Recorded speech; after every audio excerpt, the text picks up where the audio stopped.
مقتل ذرا دیکھ کے جاننا، مقتل برچی تیرا جگر ڈھونڈ رہی ہے۔ دعا فرمائیں ہم شکل پیغمبر کا صدقہ، یا اللہ امام زمانہ سرکار کے ظہور میں تاجیل فرما۔ بانی مجلس راجہ نثار حسنین، راجہ احتشام حسنین اور تمام خاندان کو اجر عظیم عطا فرما، ان کی مرادیں پوری فرما، تمام ملت جعفریہ کو اپنے مقاصد میں کامیابی سرفراز فرما۔ وقت بہت کم ہے اور تمام پڑھنے والے تشریف فرما ہے۔ سائیوال سے ہمارے مہمان ذاکر آل ابا جناب علی جعفر بلوچ یہ خطاب فرمائیں گے، اور ان کے فوراً بعد دنیا ذاکری کا بہت ہی معتبر نام مصور نام ذاکر آل ابا جناب چودھری ظہیر حسن صاحب اپنے مخصوص انداز میں ذکر محمد و آل محمد بیان فرمائیں گے۔ سر سے پاؤں تک تنویر ہی تنویر ہے۔ بسم اللہ شاہ جی، مظلوم شاہ جی، نبی پاک سر سے پاؤں تک، راجہ صاحب ادر صاحب مولا آپ کو عطا فرمائے، سر سے پاؤں تک تنویر ہی تنویر ہے، جیسے منہ سے بولتا قرآن کی تفسیر ہے۔ شاہ جی سوچتی ہے دنیا مصطفیٰ کو دیکھ کر وہ مصور کیسا ہوگا جس کے تصویر ہے۔ نعرہ حیدری اور بسم اللہ۔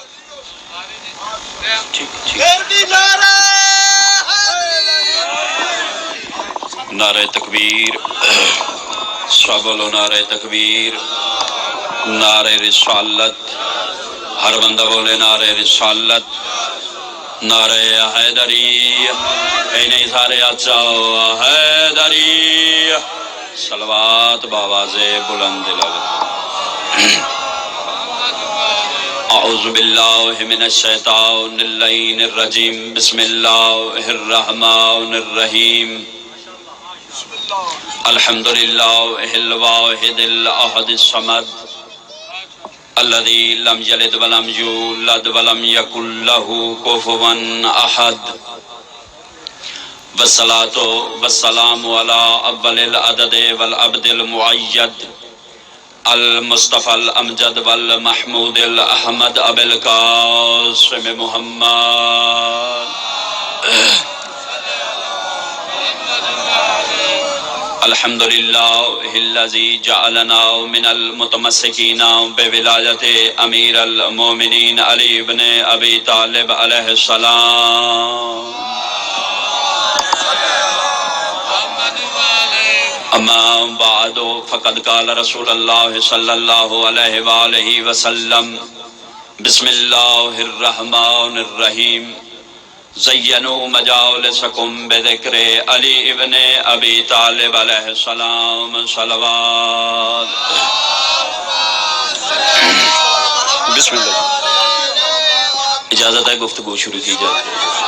کوئی لمبی چوڑی گفتگو نہیں، حکم تھا حاضری ہو گئی، وعدہ وفا ہو گیا، مومنین کے چہروں کی زیارت ہو گئی۔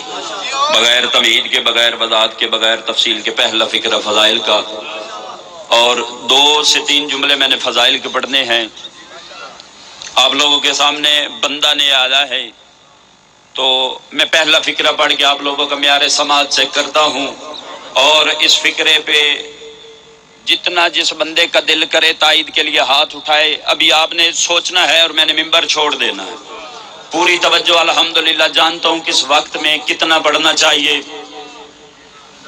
پہلا فکرہ فضائل کا، قبلہ ممبر پہ کھڑے ہو کے وعدہ کرتا ہوں اس عظیم اجتماع میں جس بندے کو میں نے یہ فرمان سمجھا لیا، ممبر پہ کھڑے ہو کے وعدہ کرتا ہوں ممکن ہی نہیں کہ اگلی میں مجلس میں علی کی فضیلت پڑھوں اور بندہ چپ رہے۔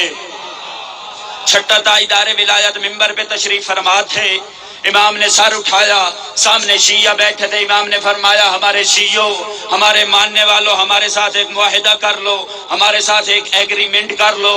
درمیان سے مفضل کھڑا ہوا، اس نے کہا مولا آپ کو اور ہمارا کیا معاہدہ، آپ نور ہم خاکی۔ جس بندے کا عقیدہ اجازت دے تائید کے لیے ہاتھ اٹھائے، مولا آپ کو اور ہمارا کیا معاہدہ، آپ نور ہم خاکی۔ امام نے فرمایا مفضل بس ایک ہی ایگریمنٹ ہے، ایک ہی معاہدہ ہے، مولا کون سا معاہدہ؟ امام فرماتے ہیں یاد رکھنا دنیا میں ہمارے ذکر میں تم بولنا، تمہاری قبر میں ہم بولیں گے۔ شاباش، کیا بات ہے جی، صدقے جیو۔ دنیا میں ہمارے ذکر میں تم بولنا، تمہاری قبر میں ہم بولیں گے۔ اب جس بندے کا دل کر رہے وہ بولے، موضوع شروع کرنے کا وقت ہی نہیں ہے، ایک فرمان اور سنیں۔ مجلس بانیان بھائی جان کرواتے ہیں، اعلان ہوتا ہے، اناؤنسمنٹ ہوتی، کچھ بندے آ جاتے ہیں، کچھ نہیں آتے۔ جو آ جاتے ہیں وہ گھر جا کے کہتے ہیں جی صرف ہم گئے تھے، صرف آپ نہیں آئے۔ میں مولا کے فرمان کے مطابق بتانا چاہتا ہوں آپ کے لوگوں کے ساتھ کون کون بیٹھا ہے، آپ لوگ کس عظیم ہستی کے محفل میں آ کے بیٹھے ہو۔ پوری توجہ، میرا ممبر پہ کھڑے ہو کے چیلنج ہے، یہاں کی مسجد سے مولوی صاحب سے لے کر سعودی عرب، ایران، عراق، کوئی آیت اللہ، کوئی مفتی، کوئی مجتہد، کوئی ذاکر ثابت نہیں کر سکتا۔ کسی معصوم نے فرمایا آپ نماز پڑھو، ہم 14 آپ کے ساتھ پڑھیں گے۔ کوئی بندہ بھائی جان ثابت نہیں کر سکتا۔ کسی معصوم نے فرمایا آپ روزہ رکھو، ہم 14 ساتھ رکھیں گے۔ کوئی مولا کا فرمان ثابت نہیں کر سکتا۔ کسی معصوم نے فرمایا آپ حج کی تیاری کرو، ہم 14 آپ کے ساتھ جائیں گے۔ اگر فرمان ملتا ہے تو صرف اور صرف مجلس حسین کے بارے تیرا اور میرا چھٹا امام فرماتا ہے ہمارے شیعوں مجلس حسین کرواؤ، کوئی آئے نہ آئے ہم 14 ضرور آئیں گے۔ واہ واہ، یہ بنی ہے جنت بھائی، کیا بات ہے جی۔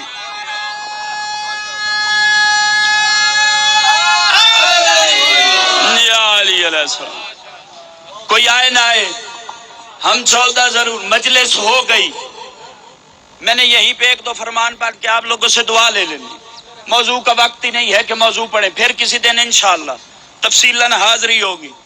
مجلس ہو گئی، کسی نے درخواست دی، ہمارے اہل سنت برادران بھائی ہیں، ہمارے دل و جان ہے ہمارے، اعلان ہونا مسجد میں، بندے کہتے ہیں کون سا اعلان تھا؟ جاہل بندے کہتے ہیں شیعوں کی مجلس کا۔ اس جاہل کو بتانا چاہتا ہوں یہ شیعوں کی مجلس نہیں، محمد کے بیٹے کی مجلس ہے۔ اب دے دے کوئی درخواست، مجلس بند ہو جائے۔ ہمارے شیعوں میں جو نادان دوست ہیں، میں اپنے لفظوں کا ضامن ہوں، وہ کہتے ہیں جی ہم نے مجلس کروانی تھی لیکن اہل سنت والوں نے بند کروا دی۔ آج کے بعد کوئی بندہ یہ فکرہ نہ کہے، کیونکہ محمد کے بیٹے کا ذکر ہے، محمد کا امتی روک نہیں سکتا۔ بتانا چاہتا ہوں مجلس بند تو ہوتی ہے نا بھائی جان، کروانے والے پہ FIR تو ہوتی ہے نا، کون کرواتا ہے؟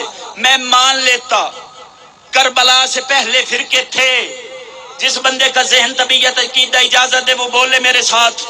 کربلا سے پہلے کوئی شیعہ بھی تھا، کربلا سے پہلے کوئی سنی بھی تھا، پہلے کوئی شیعہ بھی ہو سکتا تھا، پہلے کوئی سنی بھی ہو سکتا تھا۔ کربلا کے میدان میں حسین ابن علی نے اتنی عظیم قربانی دے کے کربلا کی ریت پہ اپنے خون سے یہ اصول لکھ دیا۔ امام نے فرمایا قیامت تک آنے والی انسانیت یاد رکھنا، آج کے بعد نہ کوئی شیعہ ہوگا، آج کے بعد نہ کوئی سنی ہوگا، کربلا کے بعد 2 فرقے ہوں گے۔ امام فرماتے ہیں یاد رکھنا، یا حسین والے ہوں گے یا یزید والے ہوں گے۔ کیا بات ہے؟ مرد آباد، مرد آباد، جیو بھائی، اچھا حیدری یا حسین والے۔ اب جو بندہ مجلس بند کروائے شجرہ پوچھنے کی ضرورت نہیں۔ آخری جملہ فضائل کا، قبلہ عابدی صاحب سے کسی نے پوچھا تھا، عابدی صاحب سے، قبلہ یہ جو یزید کا دفاع کرتے ہیں بے شمار، مختصر جملہ ہے، جس حلالی کو سمجھ آئے تائید کے لیے ہاتھ اٹھانا واجب ہے۔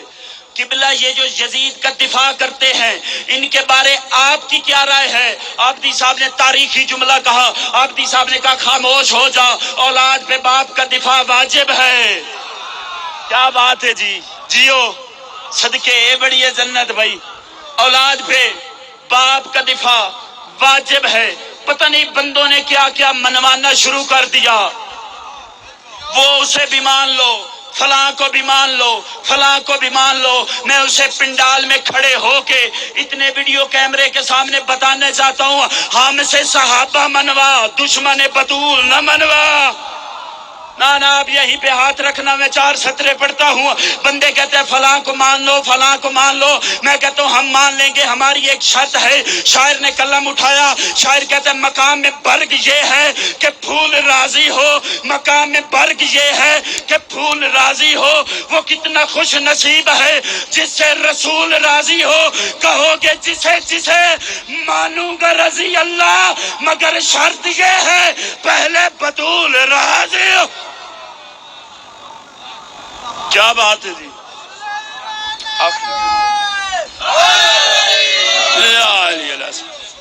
ہم اسے کیسے مانے جو بیٹھے رہے بطول کھڑی رہی. صدقے صدقے صدقے اللہ ماتم قبول کرے. ایک جملہ مصائب کا پڑھنا ہے. بھائی تشریف فرمائے، تفصیلاً مصائب پڑھیں گے. ہم کتنی غریب ہے بطول. جتنے سید بیٹھے ہو معاف کر دینا. آج کے دور میں بی بی کی شہادت پڑھے نا، کتنی غریب ہے تو FIR ہوتی ہے. اندازہ خود لگا لینا بطول کتنی غریب تھی. کتنی غریب ہے بطول، رو رو کے کہہ رہی تھی یا علی میری موت کی اطلاع نہ دینا. اللہ مان اللہ مان اللہ مان صدقے یا علی میرے جنازے کا اعلان نہ کروانا. کتنی غریب ہوگی بطول. مدینہ سے ایک بندہ گیا مشہد، شاید اسی جملے پہ میری نوکری ہو جائے. مشہد پہنچا، دور سے امام رضا علیہ السلام کی زری دیکھی. جو زوار بیٹھے ہو ہائے کر کے تائید کر دینا. آخری جملہ پڑھ کے ممبر بھائی کے حوالے کرنے لگا ہوں. آپ کی ہائے تائید ہوگی. دور سے زری دیکھی، مولا کی اتنی بڑی زری، اتنی شان و شوکت. اس کا دل خوش ہوا. مدینہ سے مشہد گیا تھا، بات ذہن میں رکھنا. دل خوش ہوا، زری کے اندر داخل ہوا، اندر سونے اور چاندی کے کام. پھر خوش ہوا، اتنا خوش ہوا زری کے ساتھ پڑی ہوتی ہے زیارت. اس نے زیارت اٹھائی، پہلے سلام پہ ماتمی کی ہائے نکلے گی. زیارت اٹھا کے پہلا سلام پڑھا، السلام علیک یا غریب الغرباء. تڑپ گیا بندہ، اس نے زیارت وہیں پہ رکھ دی. رضا کی زری پہ ہاتھ رکھ کے کہتا ہے جس نے ماتم کرنا ہے سار اٹھائے. رضا مجھے معاف کر دینا، میں تجھے غریب نہیں کہوں گا. رضا غریب ایسے نہیں ہوتے. خدام نے ہاتھ پکڑا، اس نے کہا جب پوری کائنات رضا کو غریب کہتی ہے تو غریب کیوں نہیں کہتا. ماتم کی اس بندے نے رو کے کہتا ہے خدام غریب ایسے نہیں ہوتے، غریب دیکھنے ہیں. میرے ساتھ مدینے چل، محمد کی بیٹی کی قبر آج بھی کوئی رونے نہیں دے. اللہ